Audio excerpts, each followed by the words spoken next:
ఆడబిడ్డ నిధి పథకం. ఈ పథకం ద్వారా ప్రతి మహిళకి కూడా 18 సంవత్సరాలు నిండి ఉంటే చాలు వాళ్ళందరికీ కూడా ప్రతి నెల 1500 రూపాయలు ఇస్తామంటూ మహాశక్తి అనే పథకంలో భాగంగా చంద్రబాబు నాయుడు గారు కూటమి ప్రభుత్వం ఏర్పడిన తొలి నెలల్లో అమలు చేస్తామంటూ హామీ ఇచ్చారు. దీనికైతే అడుగులు పడ్డట్టు తెలుస్తుంది. ఇక పూర్తి వివరాలు తెలుసుకుందాం.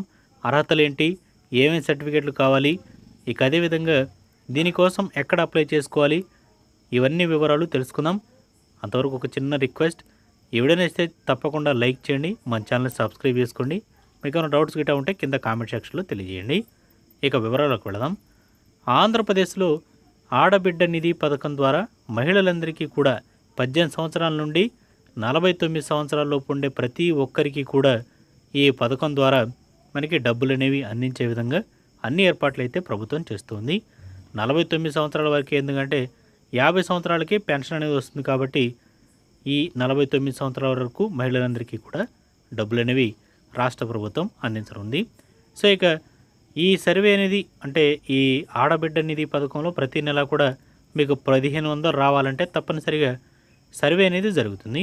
ఈ సర్వేలో తప్పనిసరిగా ఎవరైతే మనకి అధికారులు వస్తూ ఉంటారో వాళ్ళకి సరైన ఇన్ఫర్మేషన్ అనేది ఇవ్వాల్సి ఉంటుంది. ముందు వాలంటీర్ల వ్యవస్థ అయితే ఉండొచ్చు, ఉండకపోవచ్చు, రావచ్చు, రాకపోవచ్చు. కానీ ఈ సర్వే ఏదైతే ఉందో ఇది మాత్రం కంపల్సరీగా పూర్తవుతుందని, రాబోయే 3 నెలల్లో ఈ సర్వే అనేది కంప్లీట్ చేసే విధంగా అధికారులందరూ కూడా కసరత్తు అవుతున్నారని కూడా ప్రభుత్వం అయితే ప్రకటించింది. ఇంటింటా నైపుణ్య గణన అంటూ ఈ సర్వేని అయితే చేయబోతున్నారు. సో ఈ సర్వేలో భాగంగా ఆటోమేటివ్, ఎలక్ట్రానిక్, ఐటీ సెక్టార్, వ్యవసాయం, బ్యూటీ వెల్నెస్, ఇంటి పని వాళ్ళు, ఆహార పరిశ్రమ సామర్థ్యం, ఫర్నిచర్ ఫిట్టింగ్, పవర్ సెక్టార్ లాంటి అన్ని రంగాల్లోనూ నైపుణ్య శిక్షణకు సంబంధించిన మెటీరియల్ కేంద్ర సెక్టార్ స్కిల్ మండళ్ల వద్ద ఉంది.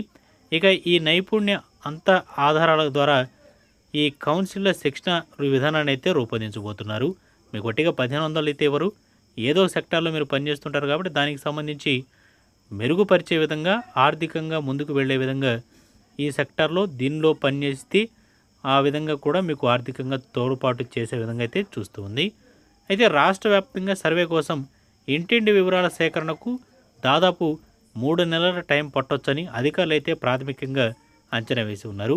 సర్వే పూర్తయ్యాక విశ్లేషణ ఆధారంగా ప్రత్యేక నైపుణ్య శిక్షణ ప్రణాళికలను అయితే రూపొందిస్తారు. ఈ మేరకు ఎవరెవరైతే అధికారులు ఉంటారో వీళ్ళందరికీ కూడా క్లియర్ కట్ గైడ్లైన్స్లు అయితే త్వరలో ఇవ్వబోతున్నారనమాట.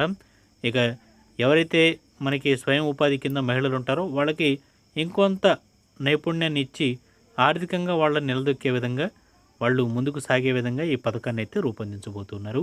సో ఒక విధంగా చెప్పాలంటే ఎవరైతే 18 సంవత్సరాలు నిండి ఉండి ఈ 49 సంవత్సరాల లోపు ఉన్న మహిళలు ఉంటారో వీళ్ళు కొంతవరకు పని చేసుకునే సామర్థ్యం కలిగిన వారే ఉంటారు కాబట్టి వాళ్ళకి ఈ 1500తో పాటుగా ఇంకొంత ఏదైనా నైపుణ్యం పరంగా వాళ్ళు చేసే పని మీద ఆధారపడి మనకి కార్మిక సంఘాల్లో జాయిన్ చేసి అక్కడ నుంచి కొంత నైపుణ్యాన్ని జాయిన్ చేసి మీకు కొంత అమౌంట్ అనేది ఇంకొంచెం ఎక్కువ ఇచ్చే విధంగా అయితే చూసే అవకాశాలు అయితే ప్రభుత్వం కనిపెడుతుంది.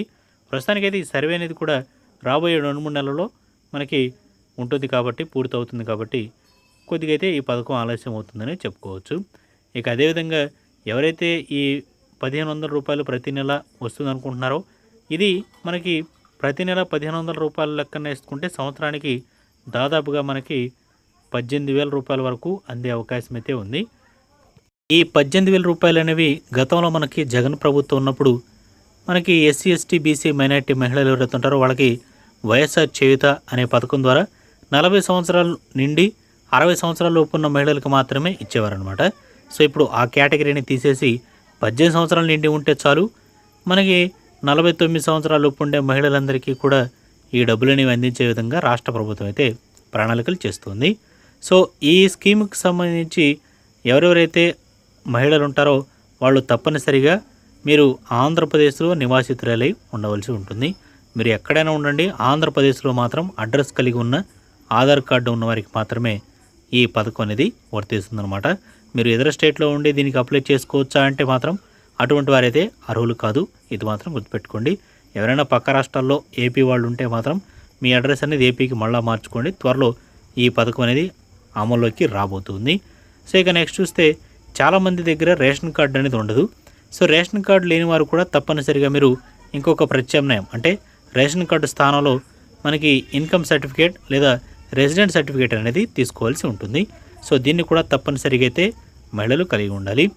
ఇక ఎవరైతే మనకి ప్రభుత్వ ఉద్యోగులు కానీ ఇన్కమ్ ట్యాక్స్ కడుతూ ఉన్నా కానీ లేదా గ్రామాల్లో 10,000 జీతం పట్టణాల్లో 15,000 జీతం పొందుతున్న మహిళలు ఎవరున్నా కానీ ఈ పథకానికి అయితే అనర్హులు.